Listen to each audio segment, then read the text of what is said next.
Hello and welcome to our bi-weekly live board meeting where we are discussing the MetaProject. How can we create tools that help all of our projects get out into the world? And how do we move that forward? Especially when we all have our own projects that we're also passionate about.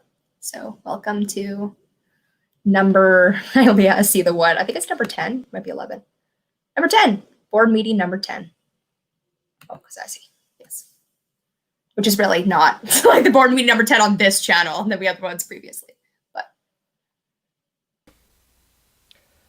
so we don't have an agenda set for today, right? No. Not specifically. No. I don't think anyone put anything on it. We don't even have the date. That's how well we're doing. June 5th. So I think one important thing to talk about is kind of an offshoot of, that one of the more exciting things that happened in the game B space recently was the whole, conversation around the person being racist and us not really having any rules in place and then trying to react to that. I think at some point we have to set some sort of set standard of rules, because while I agree with the outcome, the fact that we didn't have any rules at the time that the person violated, that part kind of bothered me. I would have rather institute rules first and then said, hey, from now on, this. Just so that we can do that in other projects as well, because otherwise I think it ends up being sort of a knee-jerk reaction. So. Hello, Billy. Welcome to the board meeting. And Matouche is here. Let's pick it up. All right. Almost. Yeah, I think that could be a topic. I guess that would be more for the Together, what are similar policies we want in TogetherTec / Game B projects. The other thing is I think it'd be good just to open up and say, what are we feeling? I mean, we've been kind of focusing on our projects and I don't think we've had the meta discussion in a while of just brainstorming of what do we need as groups to come together and support each other? Or is it just continually having these meetings? I guess we could also talk over anything that anyone posted in the Thursday update of things they could use help with. So yeah, all that. I guess any other topics people want to use this time for? Yeah, I think that's a good. Does anyone take a round and kind of say what the meta? I don't even know, because I don't even know what we can what is the MetaProject at the moment? I'm so focused on the other one, but I'm enjoying that it exists. That it's in the periphery. That it's there, and then as people are like, "Hey, I have a new world-saving idea." I'm like, you're the first. What do you suggest? Because you're the absolute first person, especially in the game B space. Yeah, right now I'm focusing on the process. So I'm focusing on how do we bring 10,000 people together, and then instead of pre-creating the tools, how do we actually create them so the people are the driving force behind what tools are created? And it's a really weird position to be in, because it's all chicken and egg and all right, we're just going to figure out the chaos together and own that chaos as we go through it. And so I think other people have a better idea of what the MetaProject looks like at the moment for them. Yeah, so I think, we just go around and see what each of us would like out of the MetaProject. So I also feel maybe maybe we do that. Billy, do you want to introduce yourself? We're here usually, and I always am awkward of wait, do we? My name's Billy. I've lately been just trying to think about how communities talk together about things when they have different viewpoints, and trying to learn more about stuff and watch people trying to do it, trying to look at certain integral techniques, and try and in terms of projects, I want to in the future figure out how to do both leadership of communities, of figuring out how to resolve disputes and maintain everyone wanting to talk to each other and staying on good topics of discussion, as well as just how to set up conversations between people and figure out who is a good person based on what knowledge and experiences they have to be part of the conversation, and how much you value their experiences, determining how much effort you're going to put into accommodating their needs. Maybe they get frustrated easily when certain things are talked about, so trying to avoid talking about those things or something because of how valuable their understanding might be. Those are just on my mind. So that kind of like trying to find the intersection of like what they appear to value and their skill set to sort of see where they fit in the conversation. Yeah.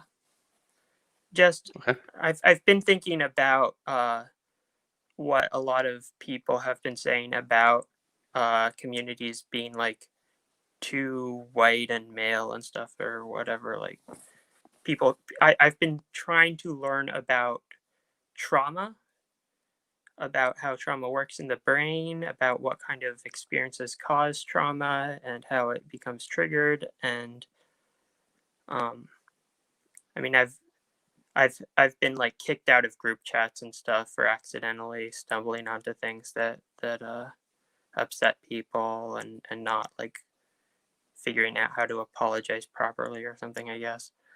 And so I've kind of been trying to think about how to get a better understanding of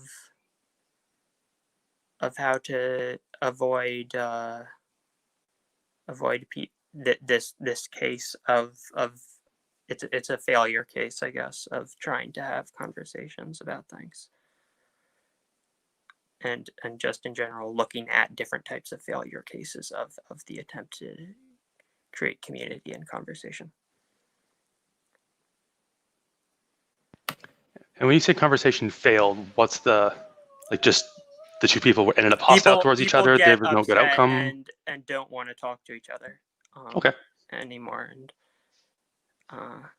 yeah, or don't want to listen. Right. So there's that impasse where these two people probably are not either going to be able to talk about this thing, or they just probably shouldn't be in a meeting together, or how do we get people to listen, to learn, and to agree on action, and then to actually have the motivation and knowledge to act well. Right.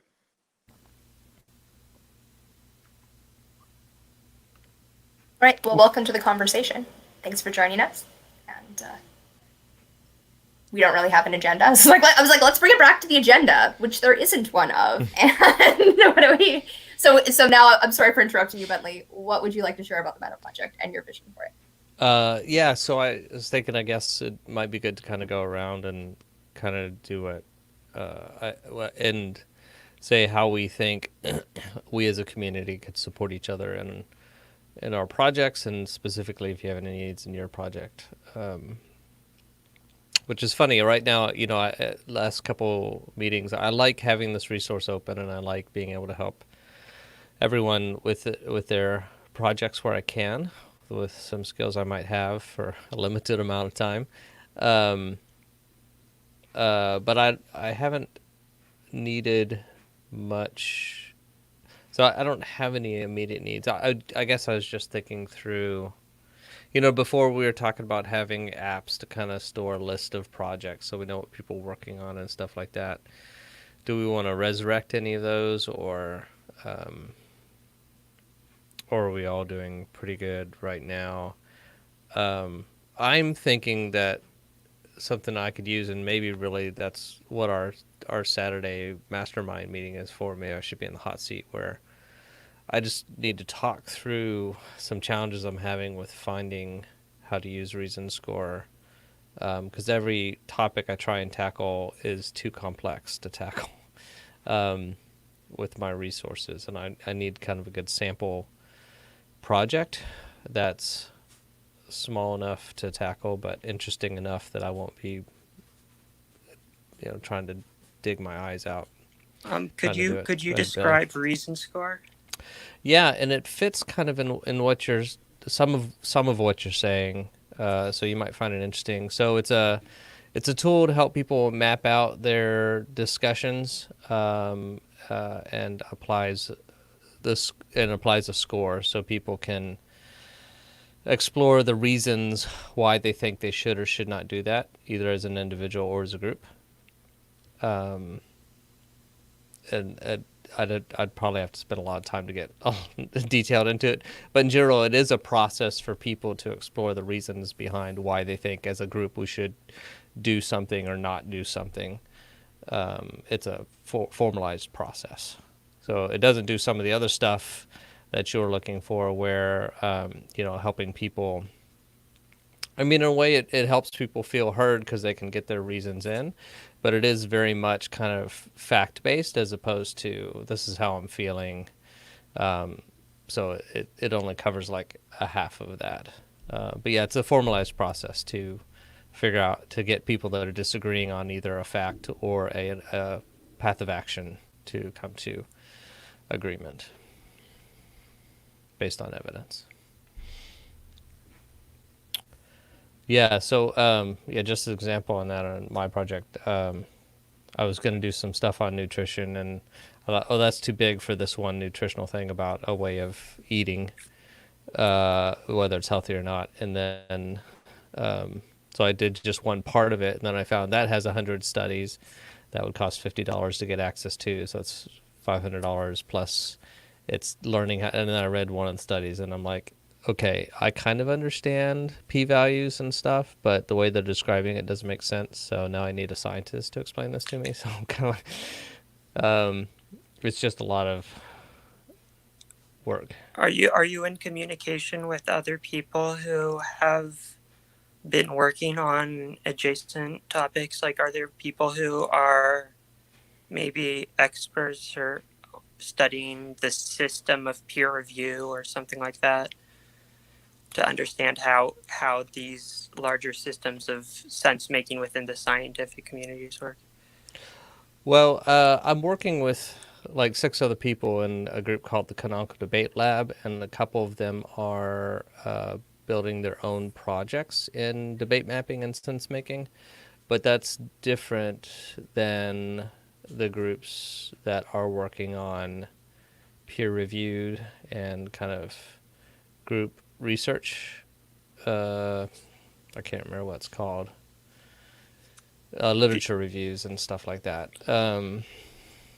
Because part of this argument process will be linking to scientific studies, and part of that requires being literate and being able to articulate not just the conclusions, but what the statistics mean, how to interpret it, how to interpret potential issues with the experimental design and stuff like that, as part of the discussion, right? And Yeah, how do depending you get yeah. access to the people who have the knowledge to be able to explain and interpret those things, Yeah. and be reliable as a person who's not biased in what they will say about it? Yeah, the some topics will lend themselves to that, although this process isn't just has to do with science. So there will be some topics that don't even have studies in them at all. So yeah, I could. Yeah, I don't think I have a reason for someone else to spend a lot of time on my project if they have that skill set.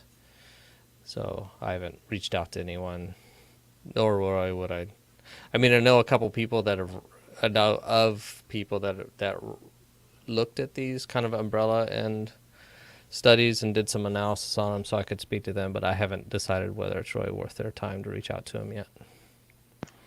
That is something where your project and mine overlap. So that might be something that, like, if we start to talk to scientists and stuff like that, we might be able to do that together. So it's sort of a group like, hey, this is that scenario where, like, we very much overlap in talking to scientists and trying to figure out, like, how do we quantify the scientific review process. Yeah.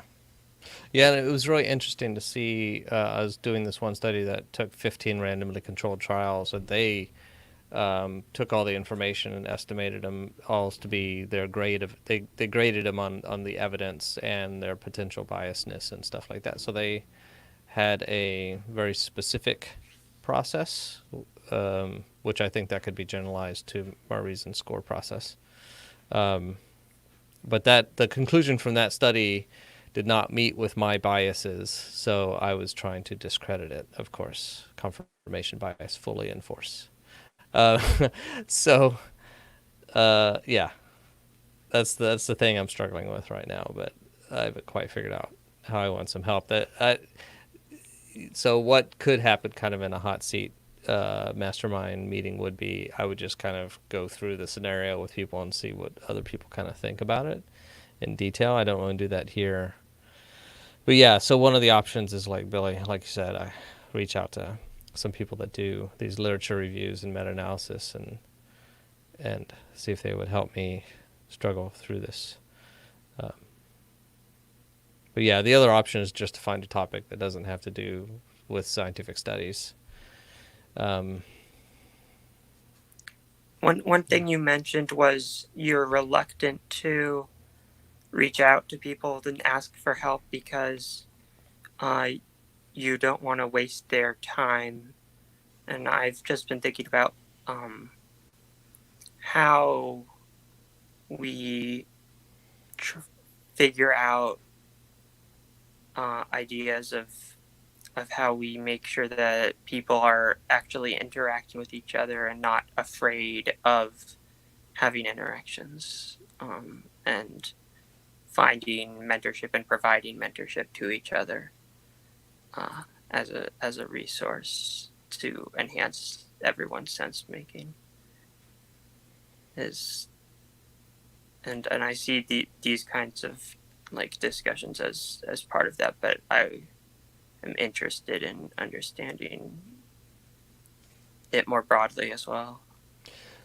Yeah, I mean, afraid may be too strong a word. I want to be cautious that I'm making wise use of resources. So that's the only thing, is that if I have some people come to me that ask me questions that they haven't even done an internet search for, and I'd prefer not to do that to other people. Because I think sometimes we are worried that someone else might feel like we would be wasting their time, but we don't have a way of actually knowing what they might actually be interested in as people in engaging with, and if there were, as a project idea, finding some kind of project to make it easier for people to communicate about what they're willing to spend their time on in helping others, so that people aren't afraid of reaching out to people who are maybe strangers or who they don't know how busy they are, especially in a world where we aren't physically walking around and seeing and going to people's offices and seeing whether it looks like they're really busy right now based on what they're doing, but we are just guessing about whether it's spam or not to send them an email and things like that. I think building on that a bit, Billy, Sorry, have what you are you reached saying? out in the Game B space to ask or I guess possibly even in Game B projects to ask who's a scientist and who might be willing to do that? I think, as Billy mentioned, if somebody's interested in sense making in that, which seems likely that people in the Game B space, at least some of them might be, see if there's that overlap. A little bit. I've asked people to see if they, I guess not since on this last issue. And the reason is I haven't quite figured out how to phrase the question. Right. I don't know how I need help. When I look at it, I don't want to do this work. Which, I'm not getting paid for this, so. Right. But if I don't ever do it, it'll never, the stuff I built will just disappear. It's Right. the necessary. So you... The same issue comes up a lot for the meta, right? That like no matter what your project is, you want to ask a blank, right? Like ask a scientist, not even one scientist. You want to have a panel of scientists. You want to have a panel that I don't know if it's possible to have a simple plugin that people can like add their like kind of like a not an IMBD. What is the LinkedIn, right? Where you add like your resume, but more like, hey, I'm a scientist. I would not be willing to sit and be an expert scientist, but I'm willing to sit on a scientific panel where I felt like I had a say, right? And so to be able to send it out to all the scientists to say, hey, I want to have a session at this time, who's willing to come, and it not be an inconvenience to them. I know as entrepreneurs, as people in charge of projects, we're okay kind of wasting our own time on our project, right? You try something, it doesn't work. You try something new, it doesn't work. There's a certain amount where we're not willing to pay for that. But if we did pay for it, we'd kind of be willing to let someone else do it. But when we're asking people for volunteer time and we're like, wait, we don't want to go the wrong route. And yet it's the same as the entrepreneur, right? It's still helping your thing. There is no wasted, especially if it comes from them. So I just want to acknowledge as well that Steve is watching because we can't actually comment back. And he said something about Bentley's project. He's aware of his own bias and practices scientific humility for Reason Score project. Love. Yeah. And he likes that you're doing all too aware. mentorship, Billy. Yeah, I can read that. Some other people haven't really been talking much, and maybe we could give them an opportunity if they want. Or I'm fine just not talking because I have like lots of on my mind, and I'm happy to just listen at this point. well, okay. So what you were talking about is like creating something where you just ask for someone with a certain kind of background or competency to talk to about things, and it reminded me of something that was like it was like a suicide hotline type of thing, grief counseling, like volunteer counseling type of thing. So people try to just learn something and then they can volunteer and talk, and I guess people who are looking for someone to talk to put themselves out. Maybe they give a bit of information about themselves, and then volunteers. The person I talked to said it was very fulfilling to them to do this volunteering and help people. So I think it's a very win-win type of thing. People want to feel they're being helpful to others, and so looking at how those systems work might help in designing systems that can be applied to kind of parallel applications, like looking for people who are knowledgeable about science and stuff like that. And you could create more and more of these kinds of tools and try to broaden. Actually, come to think of it, there's a Life's library where you can rent people like books for an hour. I'm trying to think of what the name of that project is. But that's kind of similar. And then it also reminds me of Help a Reporter Out. I don't know if people have seen that. It's a Help a Reporter Out. It's different, but you can post a story idea, or reporters can say, hey, I'm looking for a scientist in this area. Those are kind of similar.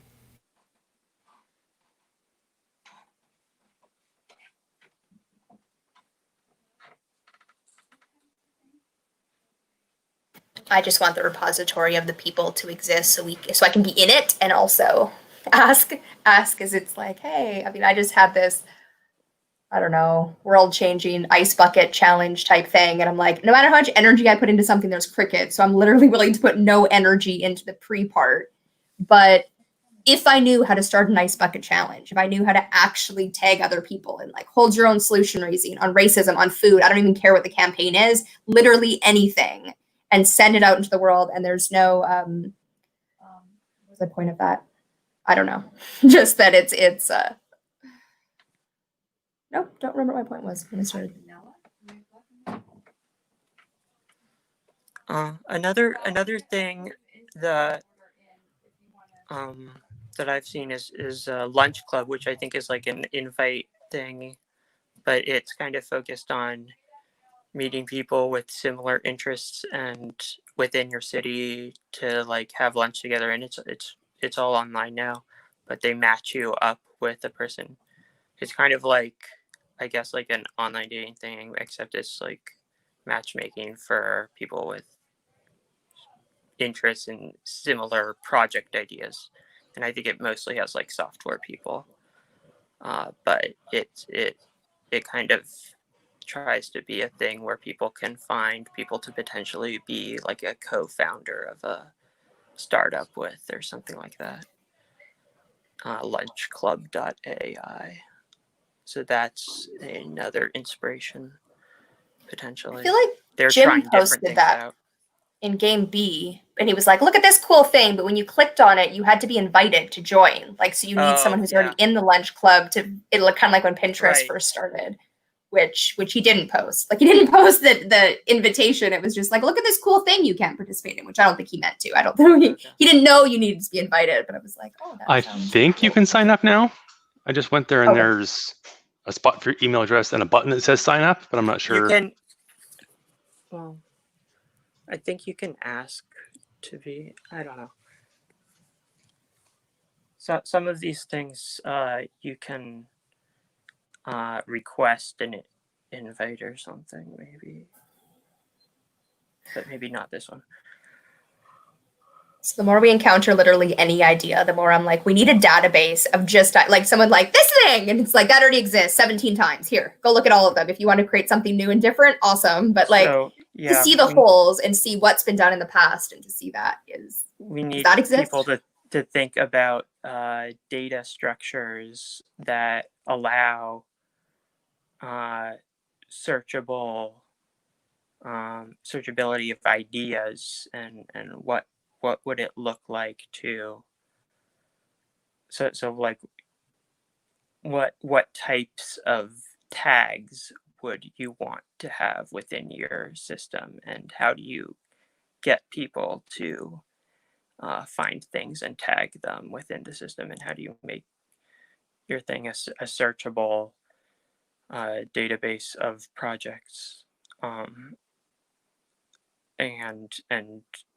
and tagged with features that are like that are kind of relevant, that can't just be like automatically figured out and can't just be figured out just by searching the text of their website or something like that.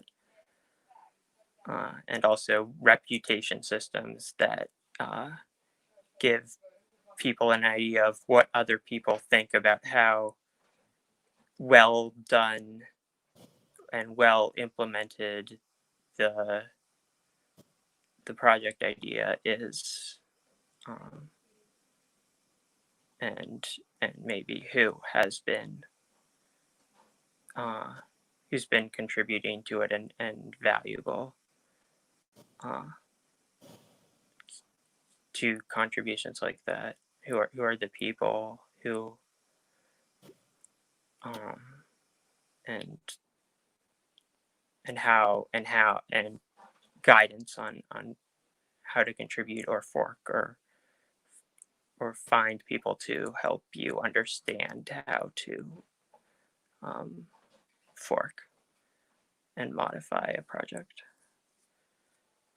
Those are all things that would be good. I don't think I still have to learn a lot of programming before I can implement any of those types of ideas, though.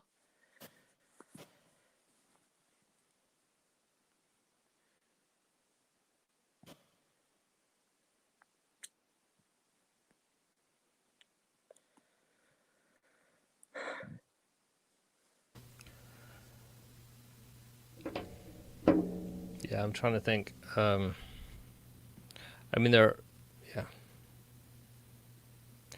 I guess some of the problems is finding the projects at their early stage.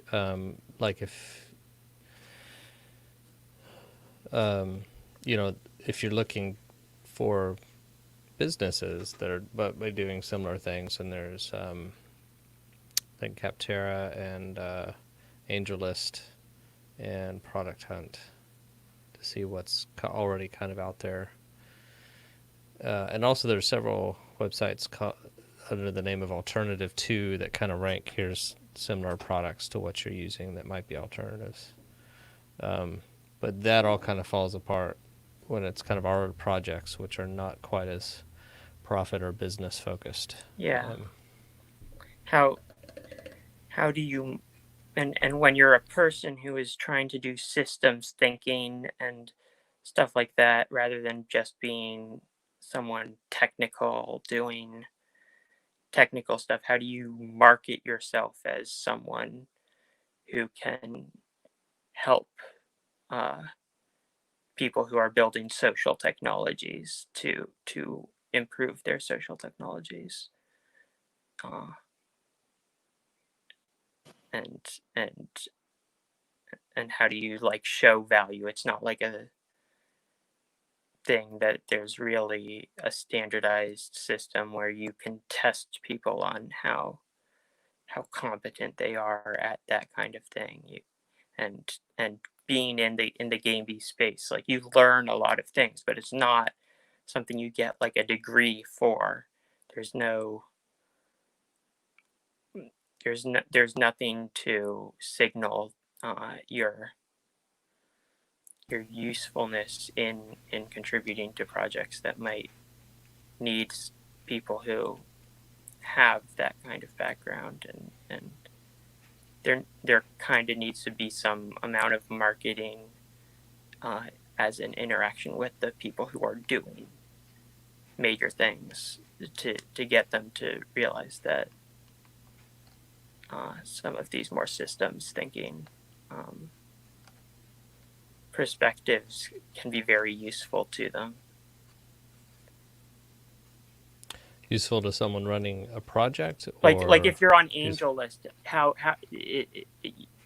it's good at you can call yourself, like, you can say what kind of technical programming languages stuff you can do, but there's not really a category for how you describe your focus in terms of thinking about social technologies and psychotechnologies and systems, and how you specialize in terms of your study of that kind of stuff. Yeah. It's kind of tech oriented software. Yeah. Systems thinking isn't broadly recognized yet as a category of skill set. What was the Angel one called? I looked up Angel Dust, and of course that Angel List. Angel List. I was like, this was never going to get me there. I was like, why would you name it Angel Dust? That sounds like a horrible. Angel List. Thank you. I think it's angellist.co is the actual name. So that's for startups mostly. For Angel, it's kind of a centralized angel investor platform.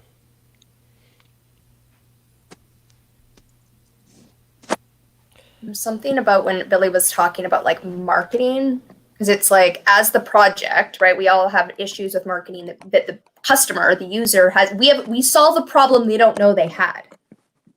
And what Billy's talking is almost the opposite of that like the individual solves a problem for the collective, for whether it's a corporation or a project or whatever it is, solves a problem for them, right? They can do systems thinking, but the project doesn't even know they need that, right? They don't even know they need the systems thinking. And there's something in, I don't know, in that, like the marketing. Yeah, it's almost like the helping projects understand what they don't know they don't know. Yeah. When people understand what they don't know, Yeah, right? Like, hey, I noticed you're very technical in this. Have you thought about bringing on a marketing person? Have you thought about this? And then having a network of, here's 10 people you could talk to. And, do you want to post marketing? Do you feel you have a good enough grasp? Like, is there something else that you think you need help with?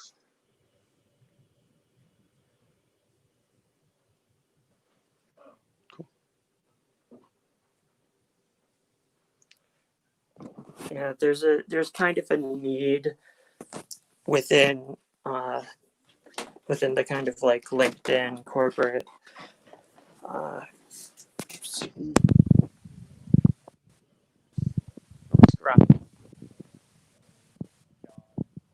Your audio's cutting out. We can't hear you.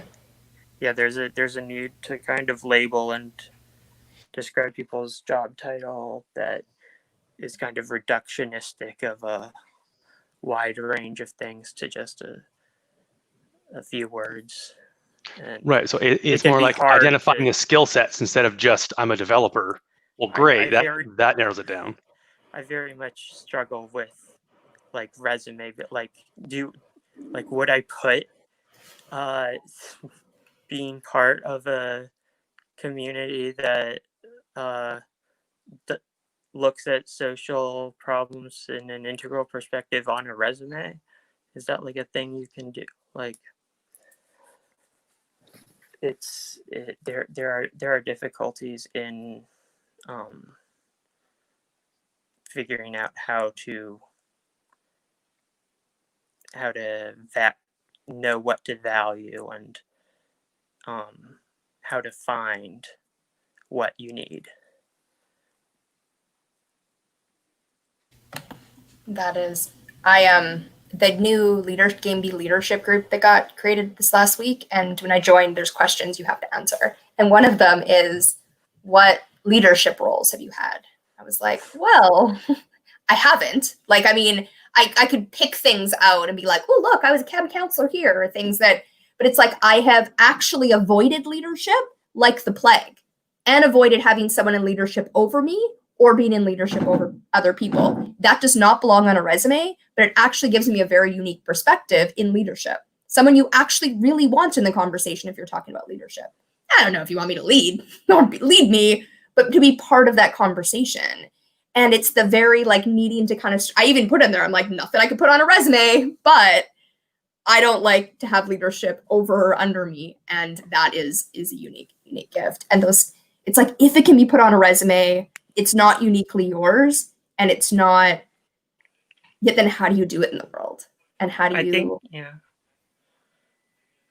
I think of leadership less as being about having power or authority as much as it is about leading others and taking responsibility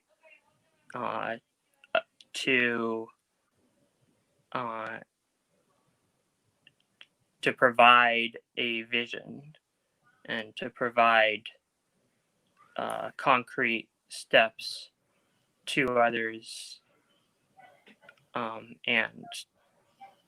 helping keep and manage communities as well.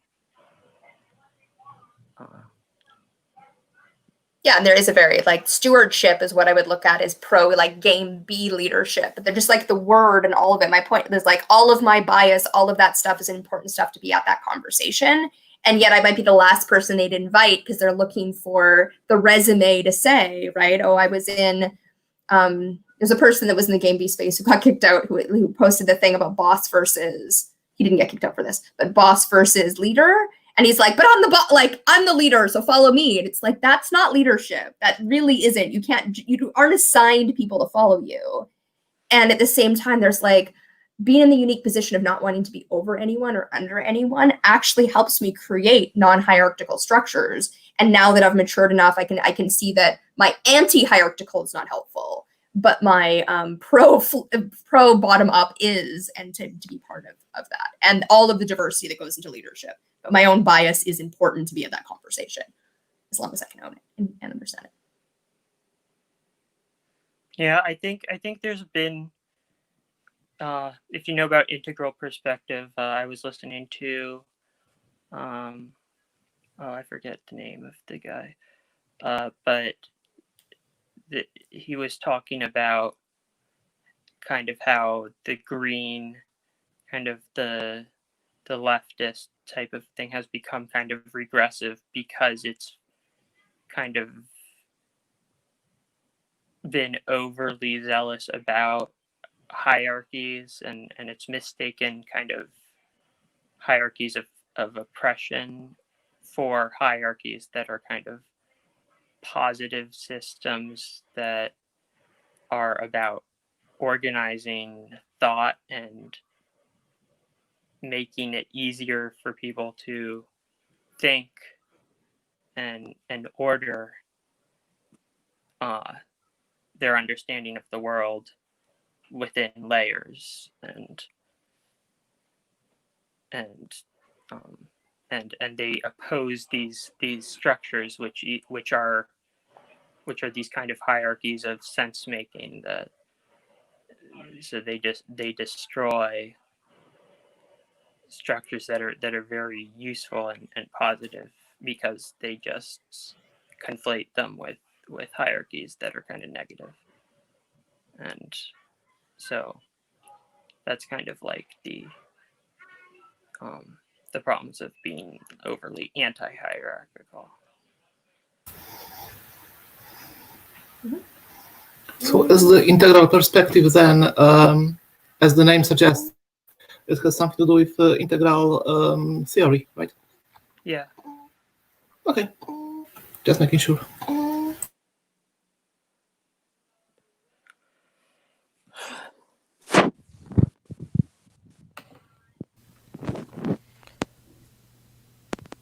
So I guess then is that, because I haven't dealt with anything integral for years, but is that sort of like a pre-trans thing with hierarchy? Like we have pre-hierarchy in the midst of figuring it out, and we're talking about going trans hierarchy?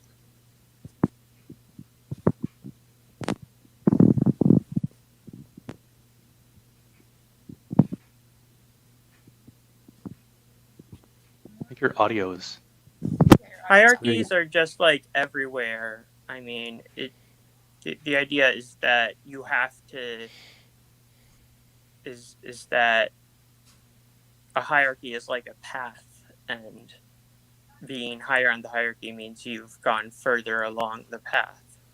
And if you have gone further along the path, then by definition, then you kind of have a relation that's more of a teacher kind of role.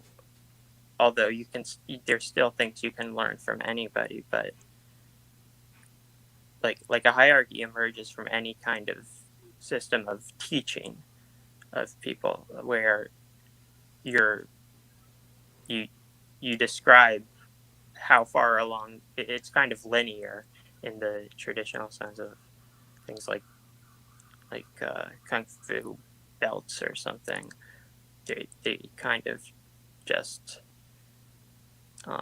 give you merit badges or a title based on how far you've progressed in your studies. But I think there is something really meaningful and useful there. But I don't think it gives you authority to control another person. But it's still the having a system that lets people know that someone, based on how high up the hierarchy is, it just includes within it inherently that they have traveled all the levels that are below that. And I mean, in hierarchies under capitalism, the people who are at the top have not necessarily come from all the levels below. They don't have that knowledge there, and they don't have investment in them, and that's kind of more, and it's kind of more about control and power. But I think it's a positive hierarchy when you have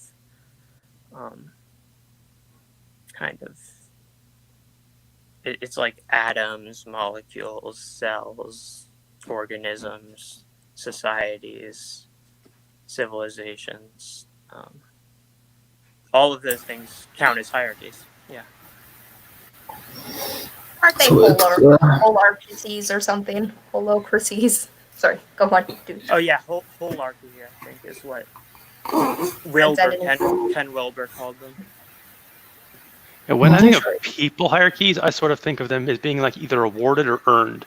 So if there's like an awarded hierarchy, you could think like kings. Or just because you're the king doesn't mean you're actually better at anything. It just means you're king. That's all it means. It means your family killed the previous king. Yeah, exactly. Like it's like maybe your family earned it, or maybe it was just like they drew it out of a hat. But whatever it is, it's not saying you're better at something. But then an earned hierarchy is like, okay, if we're talking about who's the best developer, right, or who's the best at marketing, or who's the best at this. If somebody's been doing it for 25 years and every question you answer them, they have an answer, you're like, all right, they're probably near the top of the earned hierarchy. And then somebody who's brand new, just coming into it, most likely won't be as good. like just skill wise. So if I'm trying to do like, if I'm Facebook, if I'm like a world class sort of software company trying to solve those problems, my goal is to get people at the top, and in game A, pay them accordingly. And then everyone else has to sort of fight over where they are in the hierarchy and how much they're willing to pay versus that person's skill set. And so I think from what you were talking about, sort of saying like good hierarchies and bad hierarchies, in my mind, the awarded hierarchy is bad because it doesn't mean anything. And then the earned it can be bad if it's sort of too, like, I think that's one of the problems with modern capitalism is the people at the top of that, they did have a skill set. They were usually good at marketing or branding or positioning themselves. The problem being that now that hierarchy is sort of the number one in the world. And if you're at the top of that, you're doing well. If you're at the bottom, you're probably starving. And so that's where it's like maybe if you put too much emphasis on the hierarchy, that can be bad, but it's not necessarily a bad thing that there's skill-based hierarchy. And there is difference between imposed hierarchies, as in based in, I would say violence. It's the most common denominator, I think. And natural, when there's hierarchy because someone is better at sense making and is able to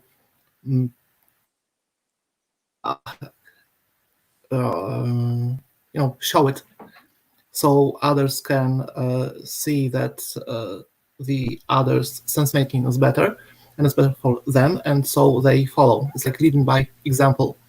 And this is very different from like being in a place where you have to take someone else's viewpoint of sense making, because otherwise there will be consequences. Yeah, right. Like something like that. Yes, I think a leader is a person who lots of people have chosen to follow, rather than someone who orders others around. Yeah, for me, when I look at the positivity of hierarchies that I maybe anti and pushed away versus the difference for me is not whether it's given or earned, it's whether I've chosen to be in that power dynamic. So in a doctor relationship, I don't have any option than to be the patient. I can't be the doctor, but I have autonomy over my own body. So when they're the expert on medicine and then I have to listen to them on my body, that is hierarchy over me that I don't like. Whereas if they present me with their expertise and then I get to make the decision, that's not hierarchy over me, but I'm still dealing with their earned expertise, right? I'm still honoring that. And the difference is I get to choose, right? If it's on my body, I get to choose. If I'm part of a group of workers, whatever it is, and we elect someone or someone naturally is the leader, well, if I get to choose whether or not I'm there, awesome. Otherwise, no. And that is again, I'm not saying it's bad or good, but like Adriel's difference and what he said was good and bad, and my difference just means that we would be in conflict on if we're trying to put those things into the world, right? I'm trying to maximize for choice, and he'd be trying to maximize for expertise, or what that would be. And that would be the conflict, even though we don't have conflict in some hierarchies can be good and some hierarchies aren't, right? And knowing like when to zoom out and see the elephant is what I'm. I do like Matush's wording of imposed and natural. Yes. Mm-hmm. And there is also internal and external. Internal being I want to follow someone, or I want to trust someone who I think has better knowledge about, for example, a doctor, because of all the medical knowledge they're supposed to have. So I choose to follow or listen to, as opposed to someone tells me that, that I have to listen because of something. I see. So that sounds kind of like a third option. So there's internal, imposed, and natural. That yeah, I think imposed or natural can be internal, right? I wouldn't think, because it's all just you. Well, it could be. I mean, imposed because of internal conflict. I have a part of me who wants to eat cheesecake, but alrighty, thanks, Billy. Thanks for coming up, Billy. And some other part of me wants something different, so I have internal conflict, which then results in part of me imposing a certain path to follow, or yeah, something like that. But generally, the simple thing is, yeah, internal is the natural. Oh, it's different dimension actually, because natural is also has the external part of interacting with something that we recognize as being external and better and worth following or listening to. And yeah, okay, I'm not making much sense now. And this is a good conversation. We've no way touched on the MetaProject besides the very beginning. But you know,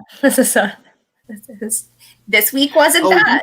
So, sorry, we did because disconnected because the question and as the great problem was formulated by Jordan Hall was how to I'm sorry, that's slightly different, but how to create and how to support natural hierarchies as opposed to creating external or imposed hierarchies around. So the way I see it, MetaProject is about how to make people cooperate voluntarily. Right.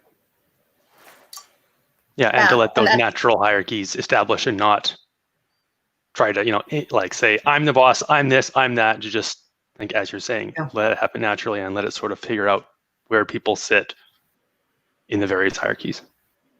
Like for me, while I was in the garden this last week, there was something about, and I'm dealing with the leadership periphery stuff in Game B and all of that, is what we don't need top-down monoculture gardening to feed the world or to do any of this or leadership. We need permaculture. We need to allow the pros. I don't know if you know what permaculture is, but it's basically growing plants in a way where it uses as little labor, human labor as possible, because it's helping itself do the weeding. Like the weeds just aren't growing as much and pests aren't happening as much. And there's enough yield because of how it's grown together.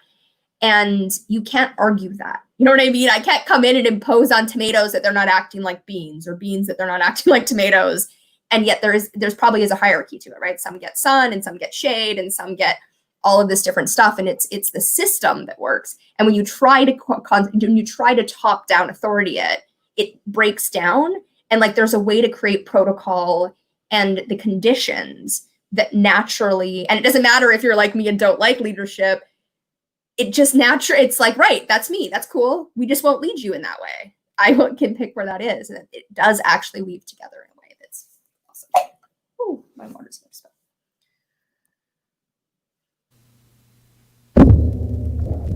Sorry. Looks like Billy is continuing the conversation in chat. Yeah, that's right. Yeah. Either, I mean, he's mentioning that you have to have leadership when disagreement exists, or you need to have a process, because not all disagreements are resolved by a person, but sometimes by a process. But yeah, and I'm more into the process. Sorry, that was up for like half a second. You can pause if you want to read that one. Yeah, rewind and pause. But a leader's a much simpler solution and more common. Yeah, I think that'll be one of the separations between the individual projects and the MetaProject TogetherTec. Is it's like kind of the structure is we each still are the leader, or the owner, or whatever you want to call it for our respective projects.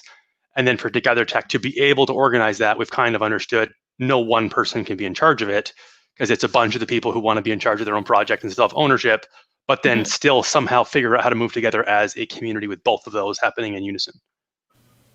And if we don't have any powerful needs, then we can keep the TogetherTec or the project to just be kind of fulfilling our individual project needs and how to work together and stuff. Right. I think it would be helpful to have that kind of tool where people could find projects and be a part of them, and that may help us some. But I don't know that's a strong enough need. So how we did conflict resolution as children, Adriel. There were 3 of us, though, so you got the last piece if you cut the cake. You better cut it fairly. I actually think that would be great. Politicians, can we start? Yeah. That. And I had one other picture in my mind about MetaProject, because at some point I visualized all the different projects as trying to paint a canvas in a certain pattern. And then next thought was, okay, so the MetaProject as itself is like blank canvas of like quite big. And there are places where there is concentration of projects trying to paint on the same piece, on the same like space, and there are spaces where they are still blank because no one cares about them, or no one thought about that they are even there. So MetaProject would be like uncovering this, just seeing this big picture, and where there is too many projects in one place, and how to solve potential, how to spread the painting process into pieces so they don't step on each other's toes, and then identifying the blank spaces where a project would be useful to create and take care of this particular piece of the canvas, something like this. I like that analogy of being the canvas. I know there's some powerful stuff happening internally around process raising because it's chaotic that we're getting together and figuring it out from the bottom up. And Raymond and I have different visions, and we're both really into working together and creating something, but we have very different. So it's like it keeps having to come together and work through that tension, which is making it more powerful. This morning I truly got the difference between anti-fragility and fragile, resilient, and anti-fragile. That, of course, if you get knocked over and get back up again, that's resilient. But if you get back up and get stronger every time, that's anti-fragile. And that is actually what is being created by not needing there to be leadership. There might eventually need to be leadership, right? But like right now, it's like, no, we need to play in the tension of there not being leadership, of you get to be on the same level, having the same version, and then how do we work from here? Because we're trying to bring 10,000 people together to have a conversation. So if we can't agree with the two of us, right? How do we create something for here? And it's allowing to play in that chaos that something's coming out of some permaculture. We're figuring out the permaculture, but we're just two little sprouts at the moment. Awesome. Well, it sounds like we're coming to the end. Mm-hmm. Let's call a couple more minutes. Anyone have any closing thoughts? I'll just remind people that tomorrow morning we're holding what we kind of a little bit did today, which is the Roundtables. Everyone comes and brings their project if they have one. They don't need to have one, as they can explain it, give their elevator pitch, and then say what it is that they would like help from the group. We're doing that tomorrow at 9 a.m. Pacific Standard Time. So PDD, whatever that stands for.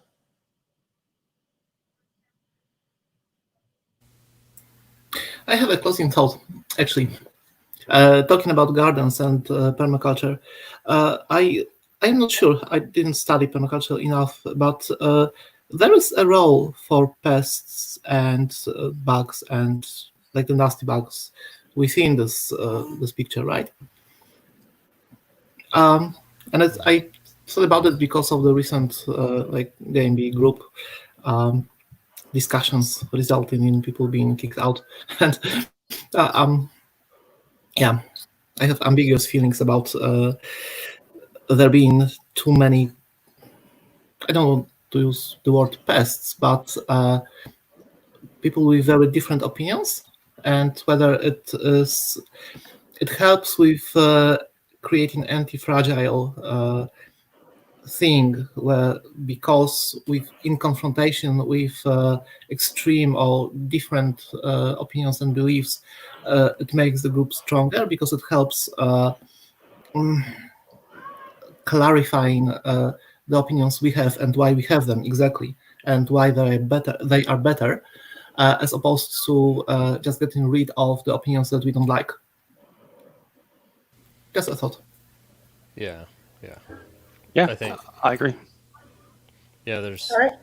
the limiting factor is some people just want to cause disruption. So it depends. It's true. And I think it's a mix of how that person was saying it, not just what they were saying. Like it's both. It's the what they were saying was troubling, but it was also the kind of combative, like if you don't agree with me, you're just stupid. And that's just never going to be a good way to handle anything. And so that was, I think it's, and I'm a bit like Matoush, I'm kind of ambivalent, where like it's kind of good and kind of bad. The end outcome with a lot of the people who are kicked out, I think is probably the correct thing in the long term. But I would have rather had the interim step of having the conversation around, okay, so what rules do we need in place so that we can say, here's the rules that you broke, even though they weren't rules before. So here's the new rules that came out of that. Going forward, be aware. Instead of this weird, you broke a rule that wasn't there, so we're going to kick you out. Which is, that part makes me uncomfortable, because then that can happen to anyone. Yeah, which to me is the difference between hierarchy down rules that are like, these are the rules and then bureaucracy needs to take place, versus something that's more alive like permaculture. Because the person I think you're talking about, the white supremacist guy, actually practiced Omega rule better than the rest of us in a lot of ways. And so there was like a technical not breaking of the rules with a technical breaking of the rules. And it's like, okay, so now we need a new rule that applies to this and not to that. And there is kind of a like, no, we don't need a new rule. Just no white like, no, if you think that white people are superior, right? Not different, superior. There's no space for that here. We're not giving that time and energy. And but then there comes all the shame and you're wrong for believing it, which then adds all the other stuff on top of it.